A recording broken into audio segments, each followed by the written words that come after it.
Today I spent all day deep cleaning my house. It probably doesn't look like it behind me, just the kids' toys, but they'll pick those up at the end of the night. Other than that, everything is ready. Tomorrow is my big post-month grocery shopping. I'm gonna try to do Aldi and Walmart in the same day, get it done. So today was clear out the fridge day. So I cleared out the fridge, I cleaned out the pantry, and kind of took a look. I just kind of took a look on what really needed to be used up. I found like an old onion, some old potatoes, some carrots that weren't looking too great in the fridge anymore. So tonight for supper, we are going to have a Salisbury steak with some of the pre-made burger patties that we made. I'm going to use the last little bit of cream I have in here. We're making mashed potatoes, a cream gravy, and then roasted carrots in the oven, and I'll put a little bit of brown sugar on the top and it'll be delicious. So it's going to get rid of old carrots, some potatoes that have been in the pantry for about a month. They're still okay, but getting rid of those. Some old onions that weren't looking too great, we're getting rid of some of those. And using some pre-made burger patties. And I'm almost out of those. I just used the last of my meatballs the other night too, so I'm hoping in the next couple of days I can do another day to get more burger patties in the freezer, more meatballs in the freezer, because it's the first time that I've done that. Well, meatballs specifically. And I'd never want to go back. They have saved me so many times over the last couple of weeks, so I want to do that. Have another day where I can get those done, but that's where I'm at right now. I love cooking burgers in my cast iron, so that's what I'm doing. Really simple. I'm just going to make my burgers, a little bit of garlic, a little bit of onion. I'll use the rest of my cream here as well. Well, I have a little bit left in this one, and this one isn't even open yet, but the Best By date isn't until January, so this will be good for the month as well, which is great because I'm going to be making some I'm going to be making some homemade coffee creamer, and I'm going to need some of this, so happy to have that. But just clearing out the little bit of leftovers I have in the fridge that I don't want to roll over into next month.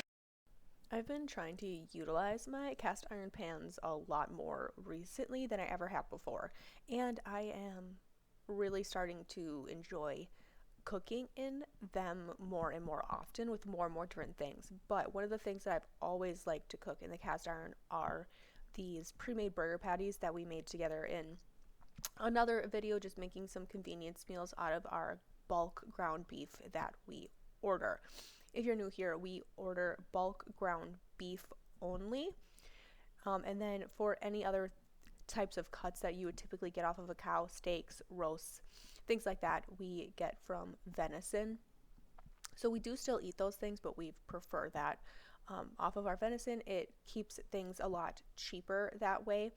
And then I take our ground beef and I will make our own convenience meals out of that ground beef, pre-made quote unquote burger patties here, and then of course I do meatballs and lots of other things with the ground beef, like meatloaves and things like that, and I will freeze them, get them in the freezer. So on nights like this, baby's a little cranky, a lot was going on, I had spent all day cleaning, and I was alone this night. My husband was gone, so it was kind of just like, all right, let's get something, let's get the kids fed.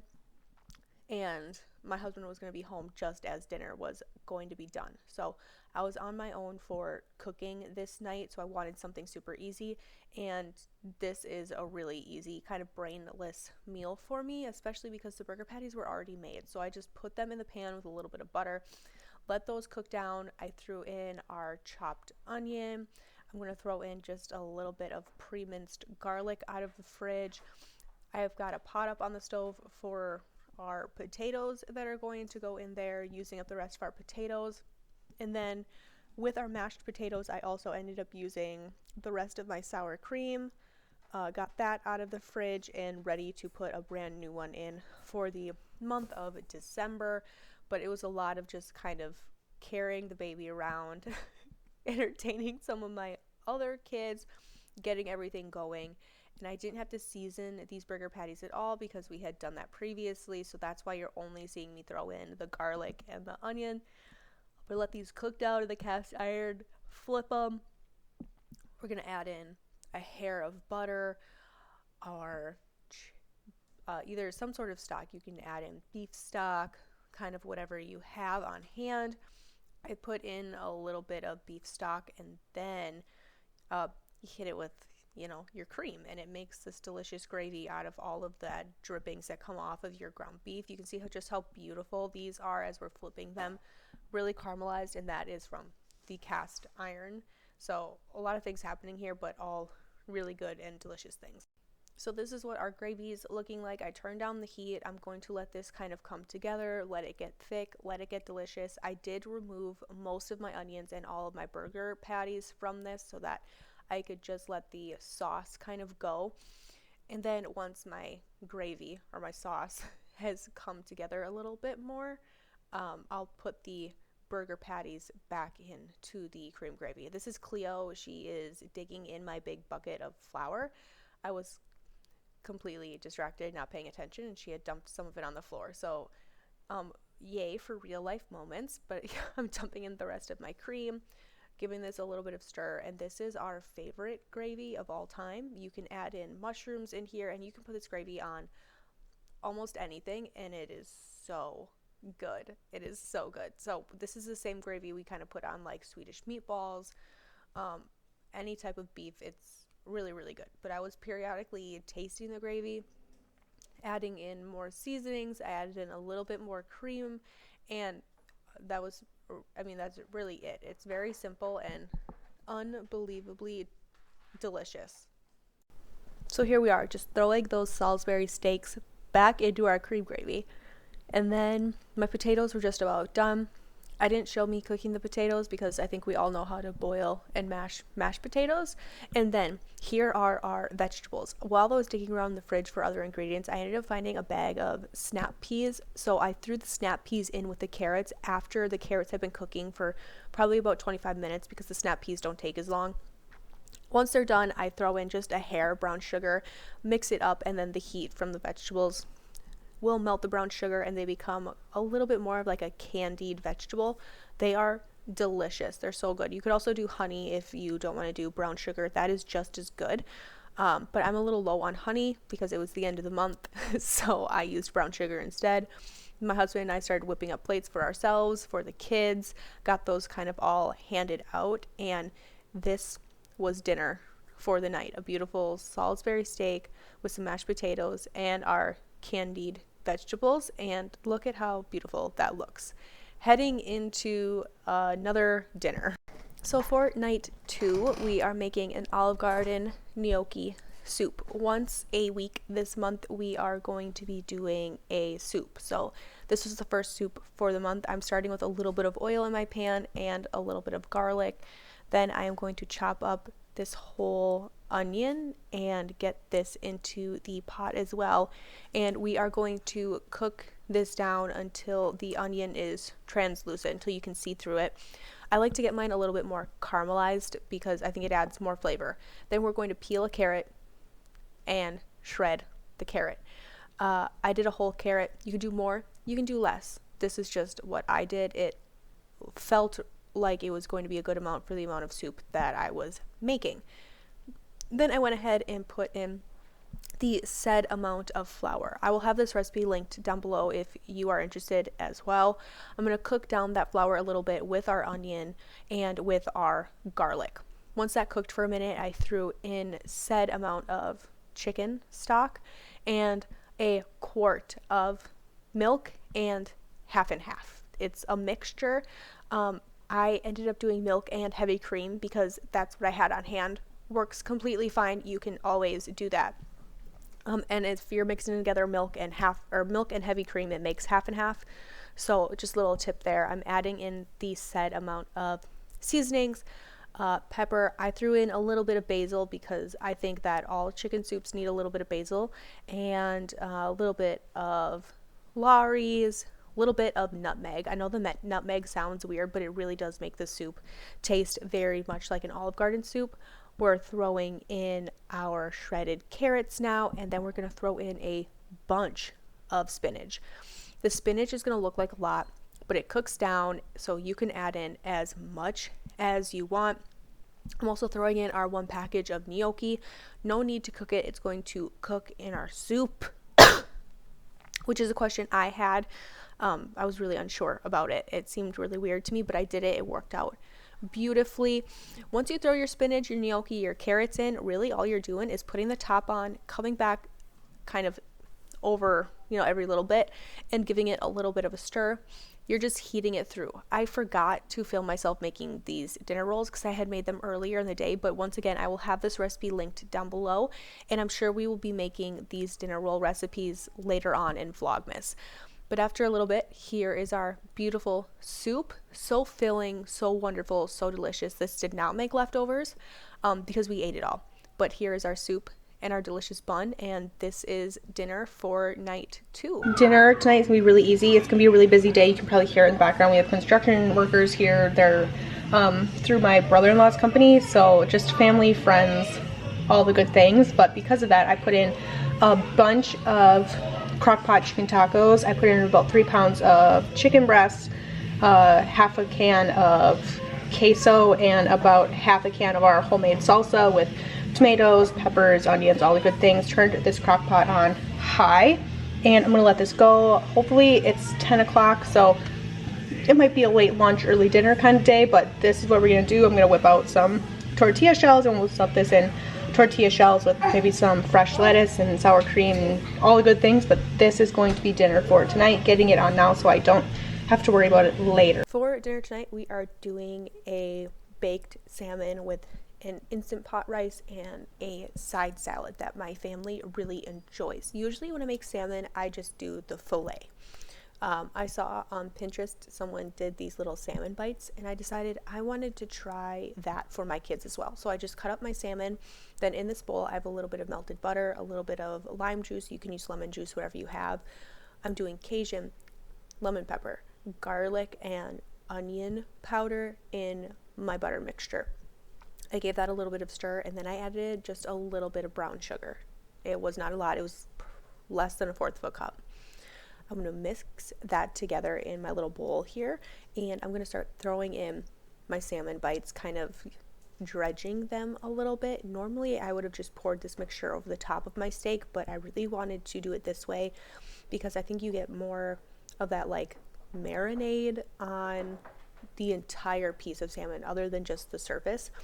I think when I do this next time, I'm actually going to let it kind of really marinate in this mixture, and then take it from there and bake it. So it was very tasty though. I think I will do the salmon bites more often. They were very tasty, and the whole bite of salmon got a better flavor to it because they were smaller pieces and they were able to be more evenly coated. So once I got them on my tray, I just gave it a little mix and then made sure that all of my salmon skins were down. I baked it in the oven at 425 for about 15 minutes or so. In my Instant Pot, we are putting in 2 cups of rice. That's what my family needs for a meal. So 2 cups of rice with 2.5 cups of chicken stock. I'm using a bouillon chicken stock that I get from a local Amish shop, which is fantastic. So I'm putting in 2.5 cups of water and then just adding in the set amount of bouillon powder that I'm going to need for that 2.5 cups of water. But you can use straight chicken stock. Put that in your Instant Pot, and then once we get that in there, we're going to start just throwing in handfuls of frozen broccoli. These are going to steam beautifully in with our rice, and then once our rice comes out, your broccoli is in these big chunks. Well, I just take my little rice scooper and just smash that broccoli into pieces as I'm mixing the rice up, and it makes this really nice broccoli rice. It's a chicken flavored rice because of that chicken stock. You get the broccoli in there. You could always throw a little bit of cheese on top. But this is a plate for dinner tonight: a side salad, our broccoli chicken rice, and our beautiful glazed salmon. So we are heading into our last dinner, and tonight we're making a stromboli. So we're going to start off with making our pizza dough. My pizza dough recipe is written out down below in the description box for you, but we're starting with our yeast, our sugar, a little bit of water, and we're going to let that get bubbly and activate, and I'm going to let it do that while I pull out the rest of my ingredients. I'm going to get my flour bucket here and my what else do we need here? My salt, a little bit of garlic salt, and our olive oil. I'm just going to pull everything together and get it right next to where I'm at so that I can make this as streamlined as possible. I'm going to dump in my garlic salt and a little bit of regular salt, our tablespoon of olive oil. I definitely recommend a lighter tasting olive oil. Anything too heavy makes the dough taste funky, so something very mild is the best here. I like to give that a mix just so that everything can kind of get incorporated together before I start adding in any other of my ingredients, my flour and the rest of my water. I was really busy this day, so really what you're supposed to do is not put in all 3 cups of flour at a time, but I definitely did. And then I'm just going to dump in the rest of my water, let that mix, and I reserved the last half cup of flour just to add in at the end. I kneaded it by hand a little bit. I didn't show that, but I just put that all in the mixer, let it mix until my dough comes together. We're going to let our dough rise, and this is what the dough looks like after it has risen. It's really wet on one end and really dry on the top because it sat out a little bit longer than I had anticipated. I got distracted with other things, so dinner was a little bit later than usual, but that's no problem. I just kind of roll it up and knead in that dry part of the dough with the wet part of the dough, and it bakes up fine. You can never tell. I'm splitting mine in half because I wanted to make 2 different strombolis. This is pretty good for our household of 6, but be reminded, most of my kids are small. My kids range in age from 8 to 1. So take that with a grain of salt. If you have older kids or a larger family, you might want to double your pizza dough recipe.